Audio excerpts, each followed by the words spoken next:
You can share the picture on WhatsApp.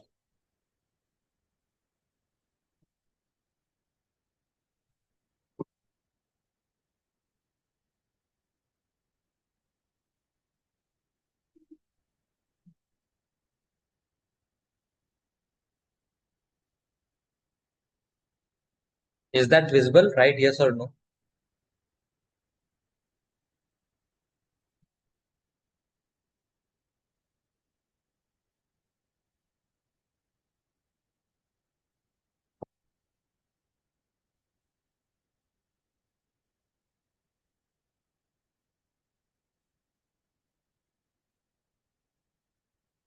So hello everyone, my name is Justice and I'm your English trainer.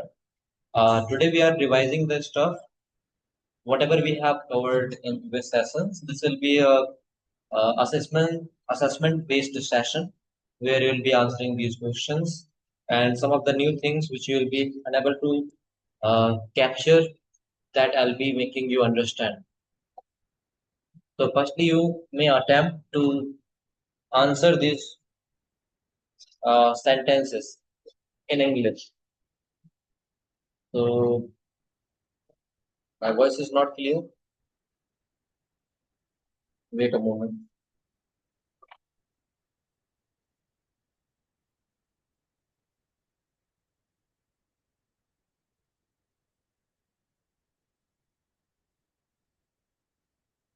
Yes. Let me know. Is my voice clear? Am I clear now? Is my voice clear now?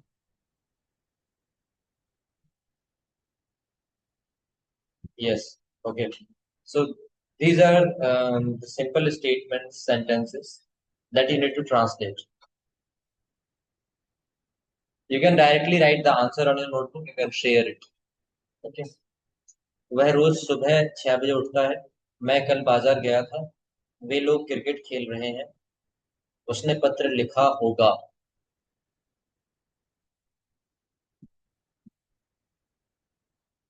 लिखा होगा. That you may understand here. Models can also be used. The probability, where the probability is being shown. In that sense, this sentence can also be taken. उसने पत्र लिखा होगा. जब मैं पहुंचा, वह सो रहा था. जब की अंग्रेजी होती है वैन.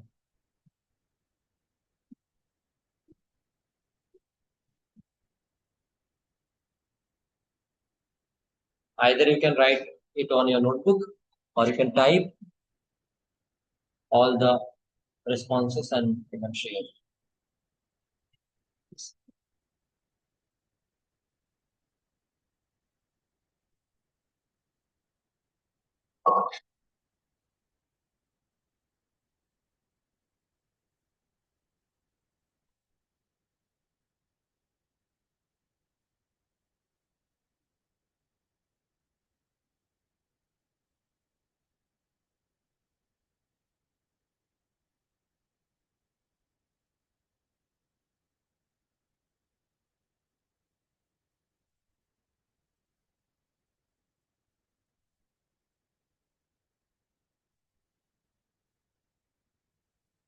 Very fast everyone.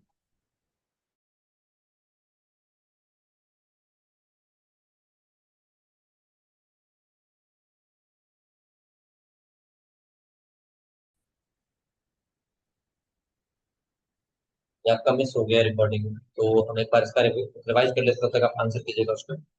वह रोज. अच्छा, मैं आपको बोल देता हूँ ऐसे ही, आप इसको लिखिएगा.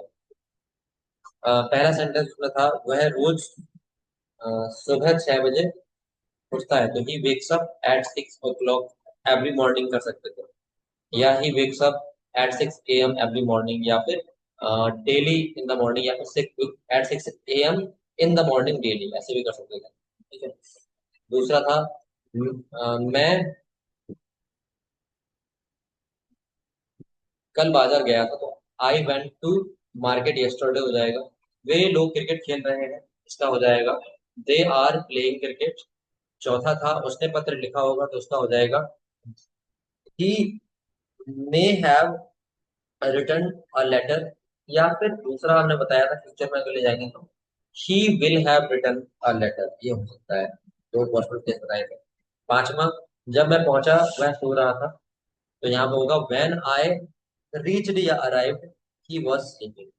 फिर इन द ब्लैंक्स में हमने किया था यू के साथ यहाँ पे आएगा must wear a helmet while riding a bike. और दूसरा, he might be at the library now, ये किया था कि शायद वह लाइब्रेरी में होगा अभी। और तीसरा किया था we can speak English fluently if we practice daily, हम अंग्रेजी बोल पाएंगे या बोल सकते हैं अगर हम डेली प्रयास करें बोलने का, है ना। और दूसरा, students must respect their teachers, छात्रों को शिक्षक का सम्मान करना ही चाहिए, ये केस था। और शुड भी आ सकता है, छात्रों को सम्मान करना चाहिए शिक्षकों का। Students should respect their teachers या फिर students must respect their teachers, both are correct. और पांचवा था, इसमें आएगा may I borrow your pen please, क्या मैं आपका कलम ले सकता हूँ, या फिर could I borrow your pen please, या फिर shall I borrow your pen please. क्योंकि ये फॉर्मल था तो फॉर्मल में हम कुड शैल या मे का यूज कर लेते हैं। ठीक है। अब हम यहाँ पे बात कर रहे थे इसकी, तो इसका आप लोग आंसर देख चुके हैं, और जो नहीं दिया है लिख लीजिएगा। 11 का है मेज पर एक किताब है। ठीक है। मेज पर एक किताब है, बताएंगे इसका। बाकी आप लोग शेयर कर ही रहे हैं और उसको आप लोग असेस भी कीजिएगा अपने आप को कितना सही कर पा रहे हैं। काफी लोगों ने लिखा है मेज पर एक किताब है, तो यहाँ पर आपका केस बन रहा है देयर इज, क्योंकि है आया है तो देयर इज अ बुक, एक किताब है पहले बनेगा। ऑन मेज मतलब table, on the table, there is a book on table या on the table, there is a book on the table. That's correct जिन लोगों ने किया है। इस शहर में बहुत से पार्क हैं, तो देयर इज ब्यूटीफुल नहीं आएगा, बहुत से पार्क हैं, तो देयर इज नहीं आएगा, बहुत से देयर आर इज नहीं आएगा। यहाँ पे आपने इज लगा दिया है।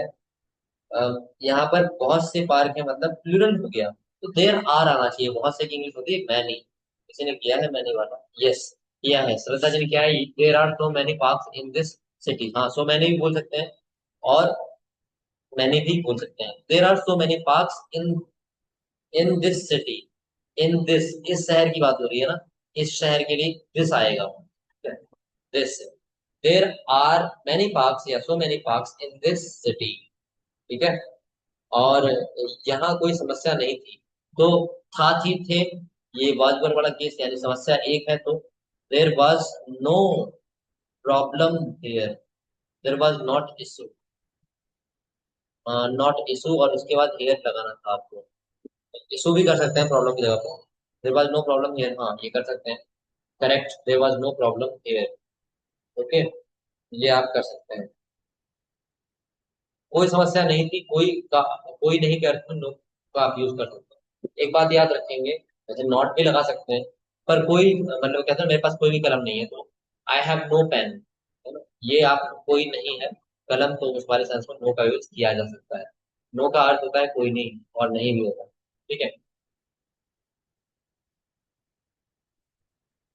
आई नीड नो हेल्प, मुझे कोई सहायता नहीं चाहिए, तो बोलते हैं ना आई नीड नो हेल्प, इस तरह से।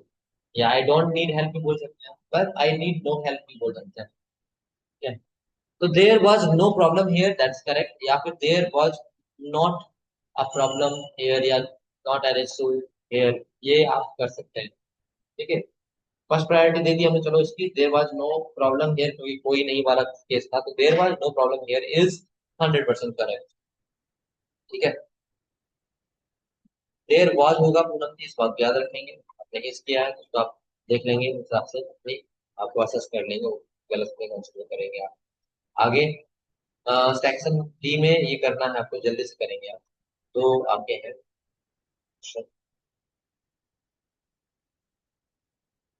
दो क्वेश्चन है आपके। Complete the sentence using it,